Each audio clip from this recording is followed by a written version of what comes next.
അസ്സലാമു വറഹ്മത്തുള്ളാഹി വബറകാതുഹു. യൂസുഫ് നബി അലൈഹിസ്സലാമിന്റെ ചരിത്രത്തിന്റെ രണ്ടാം പാർട്ടാണിത്, അവസാനത്തെ പാർട്ട്. പല പല രാജ്യങ്ങളിൽ നിന്ന് ധാന്യങ്ങൾ വാങ്ങുവാനായിട്ട് ആളുകൾ വരികയാണ് മിസ്രിലേക്ക്. അപ്പോൾ മിസ്രിലെ ധനമന്ത്രി എന്ന് പറയുന്നത് യൂസുഫ് നബി അലൈഹിസ്സലാം. യൂസുഫ് നബി അലൈഹിസ്സലാമിന്റെ സഹോദരങ്ങൾ വരുന്നുണ്ട്. പക്ഷേ ആ സഹോദരങ്ങളൊന്നും മനസ്സിലായില്ല അത് യൂസുഫ് നബി അലൈഹിസ്സലാമാണ്. പക്ഷേ യൂസുഫ് നബി അലൈഹിസ്സലാമിനെ മനസ്സിലായി അത് തൻ്റെ സഹോദരന്മാരാണ്.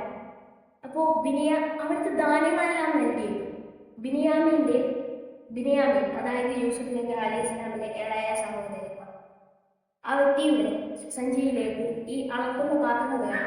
എന്നിട്ട് പറയുന്നത് പാത്രം കാണാനില്ല. ബിനിയാമിന്റെ സഞ്ചിയിൽ തട്ടിയുണ്ട്. ബിനിയാമിന്റെ സഞ്ചിയിൽ ഇതാക്കപ്പെട്ടു. നിങ്ങളുടെ അനുജൻ ഇത് കണ്ടു, അനുജൻ ഇവിടെ നിർത്തിയിട്ട് നിങ്ങൾക്ക് നിങ്ങളുടെ വാപ്പായെ കൊണ്ടുവരാൻ പറയുന്നു. ഏറ്റവും ആ സഹോദരങ്ങൾ പറയുന്നു, വാപ്പ ഇവരില്ലെങ്കിൽ ഞങ്ങളുടെ വാപ്പ് ഭയങ്കരമായി വിഷമിക്കും. കാരണം ഞങ്ങൾ ഒരു സഹോദരനെ നഷ്ടപ്പെട്ടിട്ടുണ്ട്. അതുകൊണ്ട് ഇവനെ കൊണ്ടുപോകാതെ പോയി കഴിഞ്ഞാൽ ഞങ്ങൾക്ക് വീട്ടിൽ കയറാൻ സാധിക്കുകയില്ല. ഇവനെ നൽകണം, പകരം ഞങ്ങളിൽ ഒരാളെ അവിടെ നിർത്തണം എന്ന് പറയുന്നു. അപ്പോൾ പറയുന്നുണ്ട് യൂസുഫ് നബി അലൈഹിസ്സലാം, നിങ്ങൾക്ക് നഷ്ടപ്പെട്ട ആ സഹോദരനാണ് ഞാൻ. അപ്പോൾ അവരൊക്കെ അത്ഭുതപ്പെടുന്നുണ്ട്.